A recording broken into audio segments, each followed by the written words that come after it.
Welcome to my scientifically informed insider look at mental health topics. If you find this video to be interesting or helpful, please like it and subscribe to my channel. Hello, this is Dr. Grande. Today's question asks if I can talk about borderline personality disorder treatment in terms of the big picture, what we call in mental health counseling the life course perspective, taking into account the course of the disorder throughout the lifespan and thinking about treatment in those terms. Another question I've heard kind of related to this is what is meant by the term stage 4 borderline personality disorder, and is this a real occurrence? So let's first take a look at borderline personality disorder, specifically the definition we see in the Diagnostic and Statistical Manual. We see that there are 9 symptom criteria for this disorder: frantic efforts to avoid abandonment, an unstable relationship pattern, identity disturbance, so difficulties with self-image, impulsivity in at least 2 areas that could be self-damaging, suicidal behavior, affective instability, so difficulty regulating emotions, a chronic feeling of emptiness, inappropriate or intense anger or difficulty controlling anger, and paranoid ideation or severe dissociation. Borderline personality disorder, I'll just refer to this as BPD, is a severe mental disorder. It has a profound negative effect on personal, social, and work functioning. Not only just a profound effect, though, it's also an effect that has an extended duration. So, profound and extended. And this really speaks back to the life course perspective, considering its disorder in terms of the negative outcomes that occur over the lifespan. To some extent, some of the symptoms may come and go throughout a person's life when talking about BPD, but overall the disorder and its associated negative outcomes are chronic. BPD is associated with a number of negative outcomes throughout the lifespan: reduced quality of life, increased mortality, so reduced life expectancy, an increased risk of comorbid mental disorders like generalized anxiety disorder, major depressive disorder, bipolar disorder, substance use disorder, and eating disorders, to name just a few, and we see an increased risk of physical illness. We also see a variety of financial risks to someone who has the disorder and to society in general. Individuals with BPD typically have trouble obtaining and maintaining employment, and it's associated with lost productivity. From society's point of view, BPD leads to a disproportionately high financial cost when compared to other mental disorders. Access to mental health care for individuals with BPD is somewhat limited. BPD tends to be resistant to treatment. Full recovery from BPD, particularly from the social and job perspectives, is not common. And for many people, even after experiencing gains from initial treatment, the rate of relapse is high.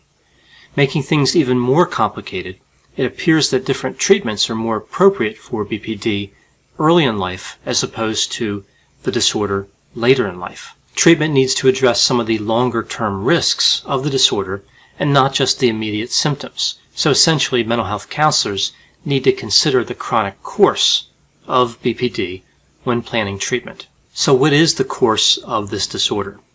Well, there will be individual differences, but overall, here's what we see. If somebody develops the disorder in middle adolescence, which is fairly common, they're going to see an increase in the typical symptoms of the disorder, like self-harm, impulsivity, identity disturbance, and emotional dysregulation. As they move into young adulthood, many of those symptoms tend to diminish. BPD in young people is more prevalent, and it's associated with higher levels of distress as compared to BPD in adults. As an adult with BPD ages, we see that the symptoms generally decrease. Spontaneous remission occurs in somewhere between 25 and 40% of people with BPD. Almost everybody with BPD will experience at least one temporary remission at some point during their lives. So considering how devastating BPD is, it seems like really good news that some of the symptoms tend to decline. And of course, that is true. The problem here is that the decrease in symptoms represents a change in just one part of the disorder.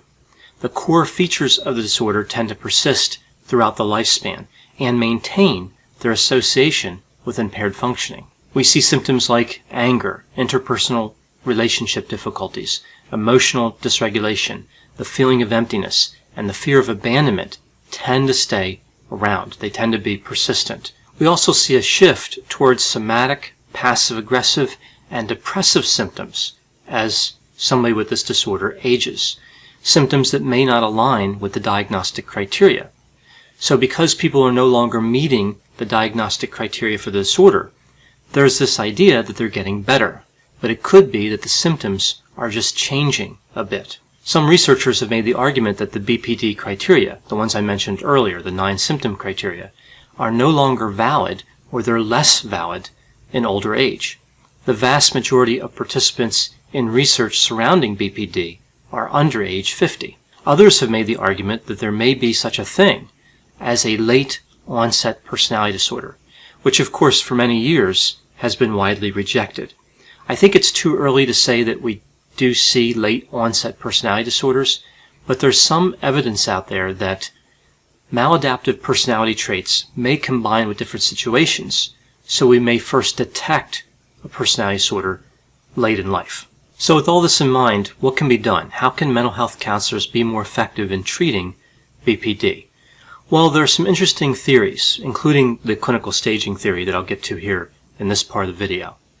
We see that BPD tends to change a lot over the lifespan. So some theorists believe that the dimensional model should be used instead of the categorical model. That's one of the theories. So the categorical model essentially says either somebody has the disorder or they don't. The dimensional model looks at personality characteristics instead, like the 5-factor model, and really scores somebody based on those different dimensions. So it's more difficult to learn the dimensional model, but it may have more value in terms of treatment planning. Other ideas to treat BPD would include frequent reassessment to catch changes in the symptoms and levels of functioning. We see the idea that we should accept that long-term treatment is usually indicated. So something like 20 to 40 weeks of treatment, which is fairly common, just doesn't make sense when it comes to BPD. There's also this idea that we should identify the disorder early and intervene early, but don't intervene more than necessary. And this really kind of brings us to the idea of the clinical staging model of BPD, including the idea that there could be such a thing as a stage 4 BPD presentation. So the clinical staging model, of course, is most associated with oncology. But we see similar models used with autism and psychosis. So it's not unheard of to use this model in the world of mental health treatment. So here are the stages from one clinical staging model that's available in a popular study. And I'll put the reference to that article in the description for this video.